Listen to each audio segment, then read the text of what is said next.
Assalamualaikum warahmatullahi wabarakatuh. Jumpa lagi di videoku kali ini. Jangan lupa untuk subscribe, like, and komentarnya. Aku tunggu selalu. Dan juga jika merasa videoku bermanfaat, kalian bisa share.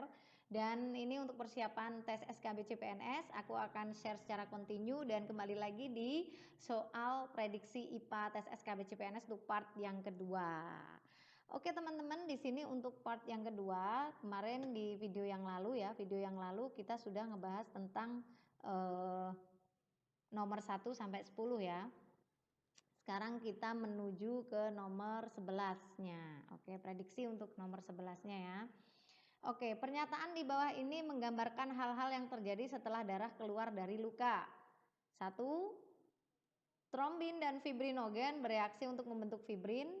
2. Tromboplastin dilepas untuk trombosit. 3. Tromboplastin dan protrombin bereaksi membentuk trombin. Yang keempat, trombosit pecah ketika bergesekan dengan pembuluh darah rusak. Urutan proses pembekuan darah yang benar adalah ya, jawaban B 4, 2, 3, 1. Alasannya apa? Yuk kita cari tahu. Berikut merupakan proses pembekuan darah. Trombosit pecah mengeluarkan antihemofilia menjadi trombokinase. Trombokinase berubah menjadi protrombin. Dengan bantuan vitamin K, Ca2 plus ion kalsium berubah menjadi trombin. Trombin berubah menjadi fibrinogen dan menjadi fibrin. Seperti itulah pembahasannya. Mudah ya? Untuk soal selanjutnya, Anda perhatikan gambar berikut. Nomor 12, matahari, panel surya, kipas angin. Perubahan energi yang terjadi pada gambar di atas adalah A. Energi cahaya, energi kimia, energi kinetik. B. Energi kalor, energi listrik, energi kinetik. C. Energi cahaya, energi listrik, energi kinetik. D. Energi kalor, energi listrik, energi potensial. Ya, paling tepat adalah C. Energi cahaya, energi listrik, dan energi kinetik. Pembahasannya bagaimana? Kita pelajari bersama. Hukum kekekalan energi menyatakan bahwa energi tidak dapat dimusnahkan tetapi dapat diubah ke bentuk lain. Matahari merupakan sumber energi cahaya. Panel surya dari cahaya matahari dapat diubah menggunakan panel surya menjadi sumber listrik atau energi listrik. Kipas angin kemudian dari energi listrik dapat diubah ke dalam berbagai bentuk energi lain. Salah satunya adalah kipas angin yang bergerak, yaitu energi kinetik. Mudah ya? Soal nomor 13. Diagram di bawah ini menunjukkan struktur geraham bawah manusia. Nama gigi yang diberi nomor 1, 2, 3, 4 berturut-turut adalah, perhatikan ya, ini 1, 2, 3, 4. A. Insisor molar premolar caninus. B. Insisor premolar molar caninus. C. Insisor caninus premolar molar. D. Insisor caninus molar premolar. Ya, jawabannya adalah C. Insisor caninus premolar dan molar. Dengan alasan apa? Untuk pembahasan nomor 13 di sini bisa kita lihat ya, pada bagian-bagian ini di depan ini ya. Di sini bagian-bagian gigi di depan adalah central incisor. Kemudian di sini ada lateral incisor ya, di sini. Kemudian ada caninus ya, kemudian ada premolar, di sini adalah molar. Sehingga kita tahu bahwa untuk nomor 1, 2, 3, 4 ini adalah yang 1 insisor, 2 caninus, 3 premolar, dan yang 4 adalah molar. Mudah ya? Oke. Soal nomor 14. Perhatikan gambar rangkaian listrik berikut. Rangkaian tersebut merupakan rangkaian X. Pada rangkaian tersebut setiap resistor akan memiliki besar Y yang sama. Pernyataan X dan Y adalah A. X paralel Y tegangan, B. X paralel Y arus, C. X seri dan Y tegangan, D. X seri dan Y arus. Ya, paling tepat adalah X-nya seri dan Y-nya arus ya. Rangkaian seri dan rangkaian memiliki besar arus yang sama. Bagaimana penjelasannya? Yuk kita pelajari. Rangkaian hambatan resistor listrik terdapat dua jenis, yaitu rangkaian seri dan paralel. Rangkaian seri merupakan rangkaian pembagi tegangan, sedangkan rangkaian paralel ini merupakan rangkaian pembagi arus. Ingat di gambar, Rangkaian resistor di samping merupakan rangkaian seri ya. Kenapa?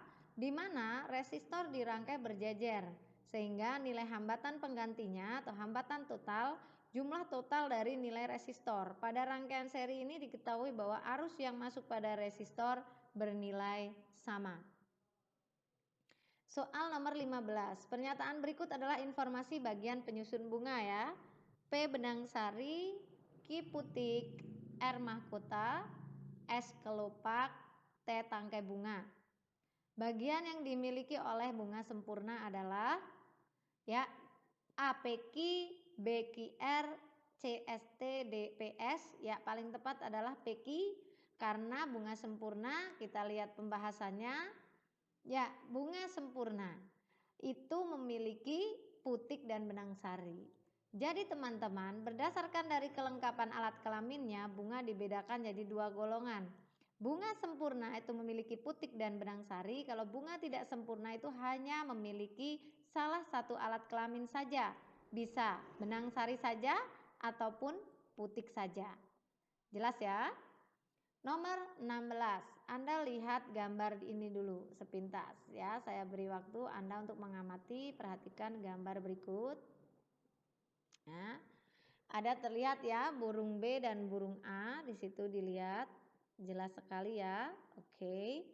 Kemudian di situ ada perbedaan ya. Burung P itu ada 24 meter, kalau burung A itu 16 meter.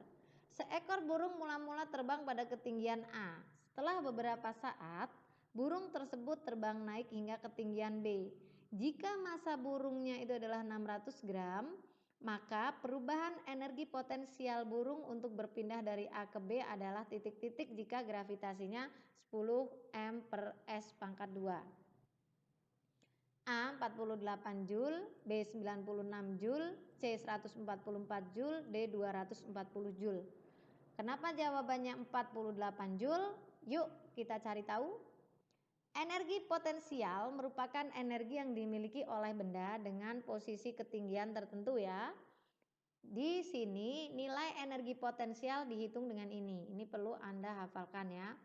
EP sama dengan M kali G kali H. Ini ya. Oke, EP sama dengan M dikali G kali H.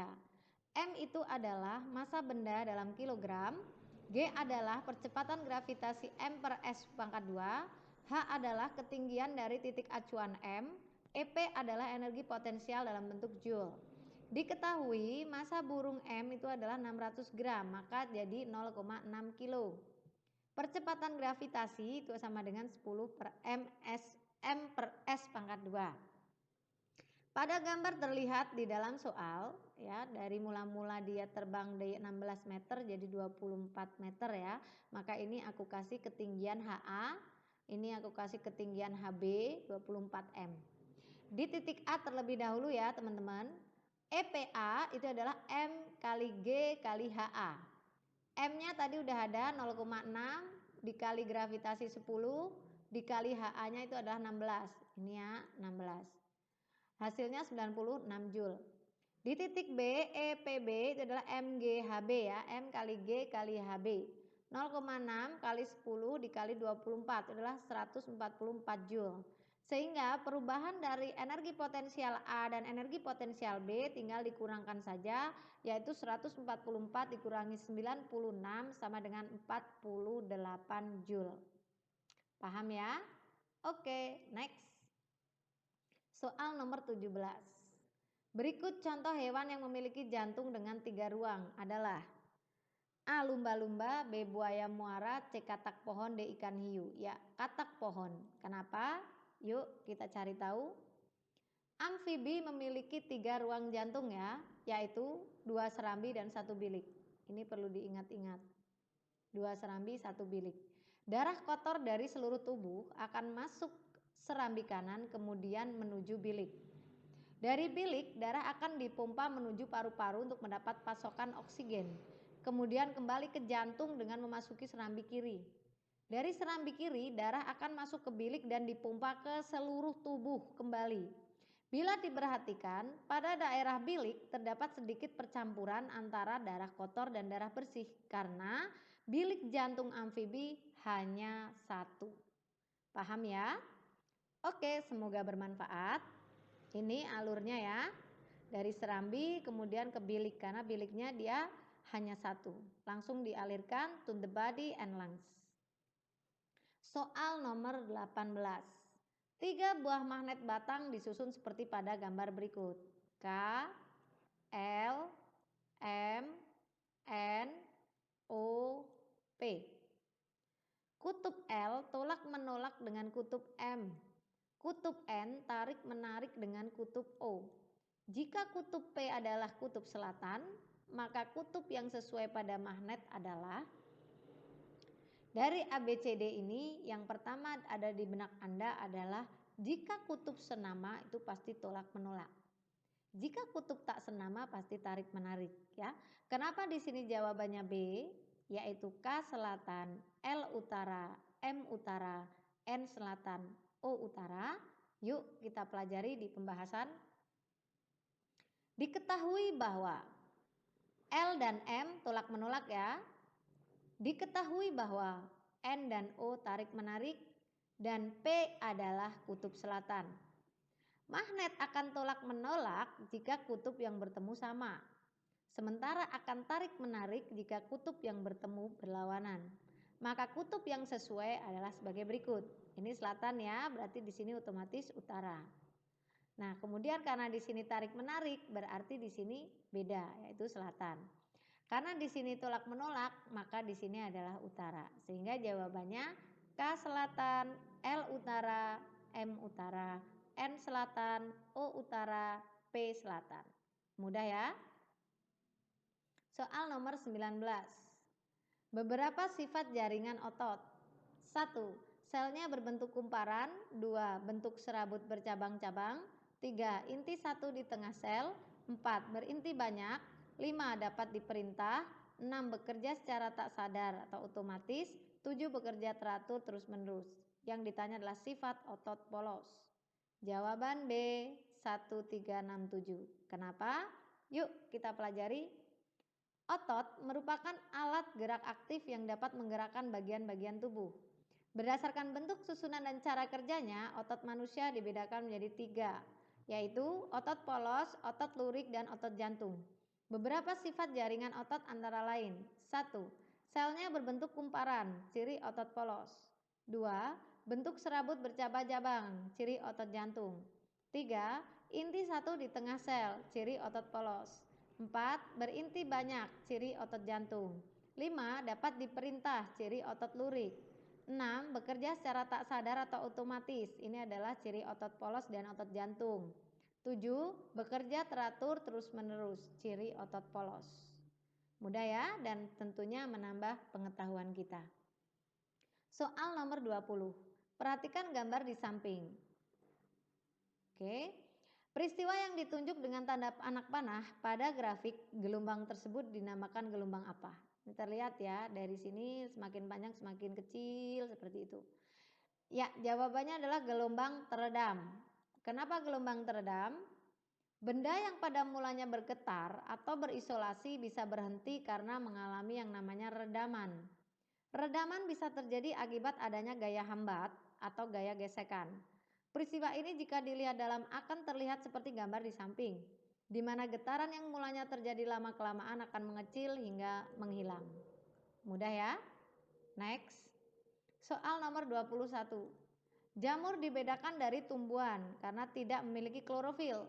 Untuk kelangsungan hidupnya, jamur memiliki 3 cara untuk memperoleh makanannya.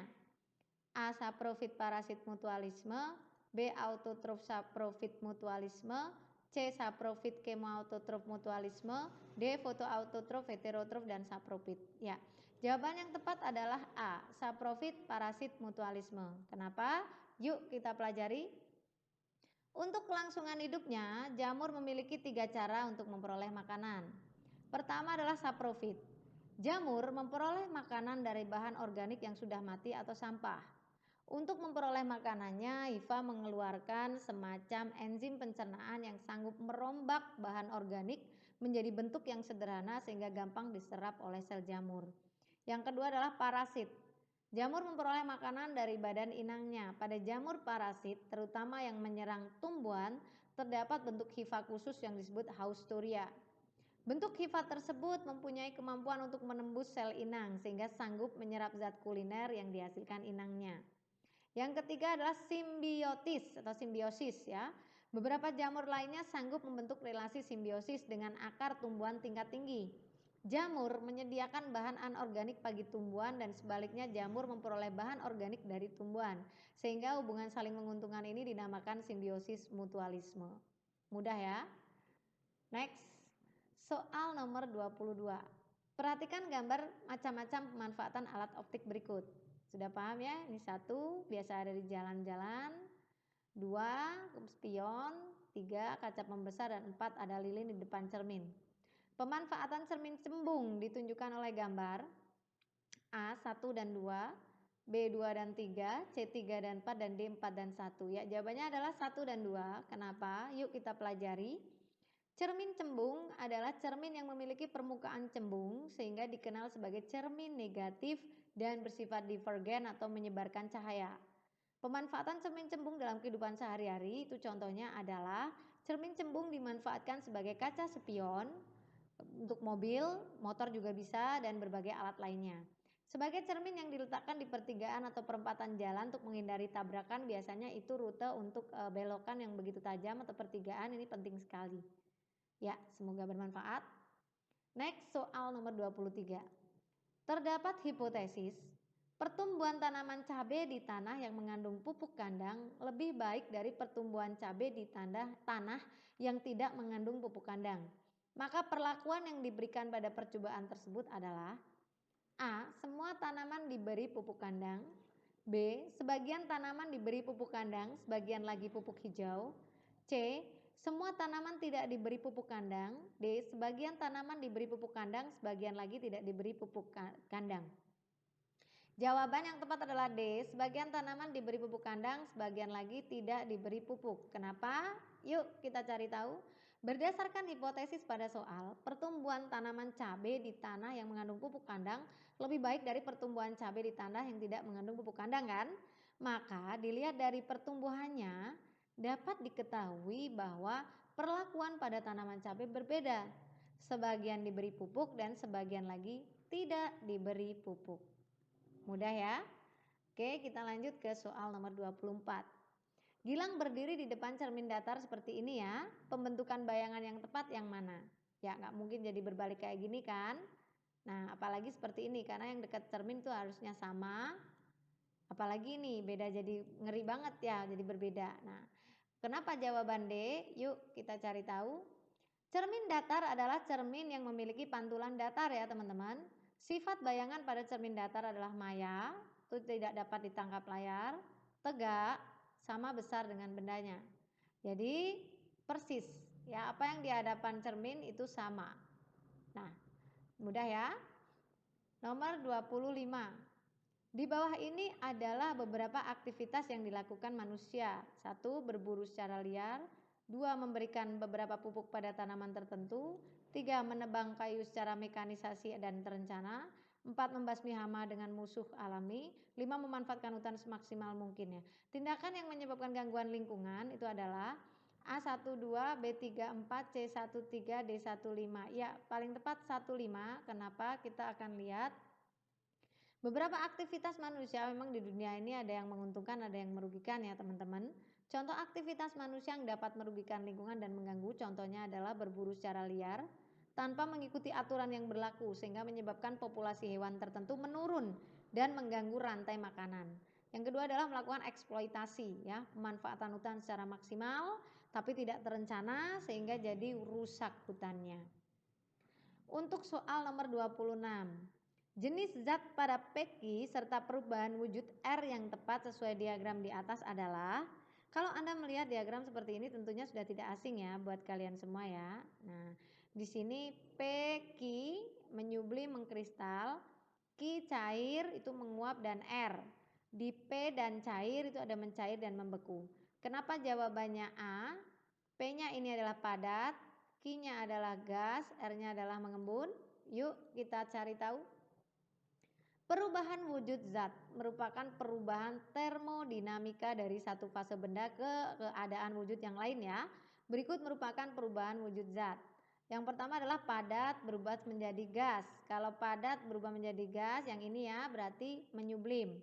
Kalau gas menjadi padat, yang ini ya berarti mengkristal. Padat menjadi cair, ini adalah menjadi mencair.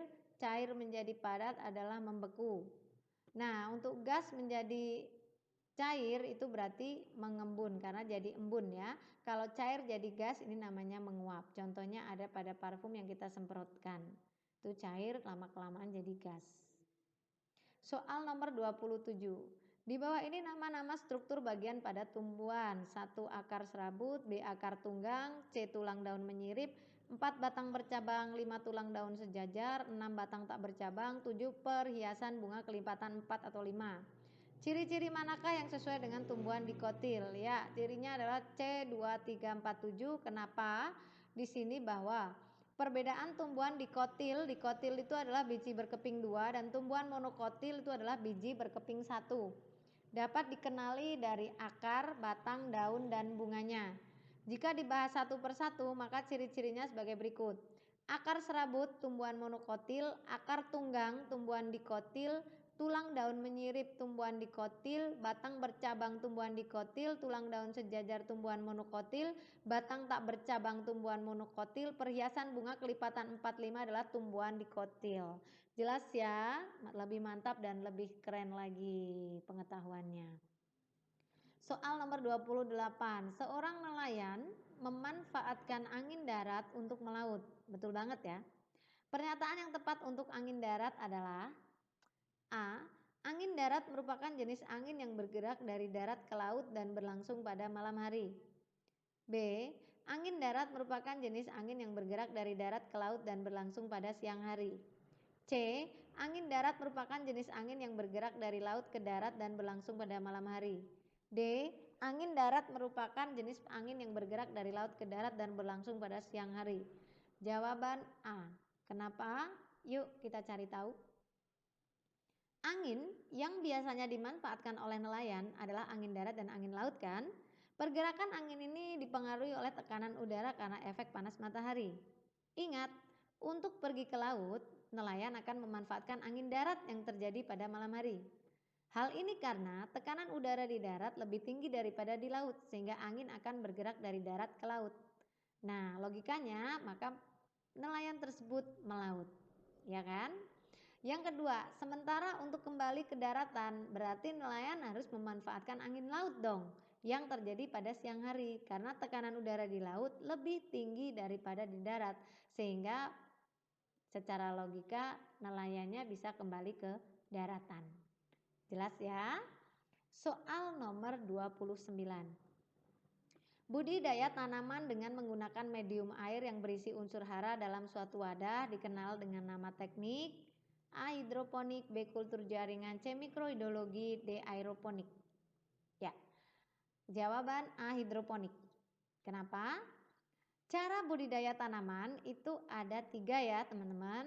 Hidroponik, budidaya menanam dengan memanfaatkan air tanpa menggunakan tanah dengan menekankan pada pemenuhan kebutuhan nutrisi bagi tanaman.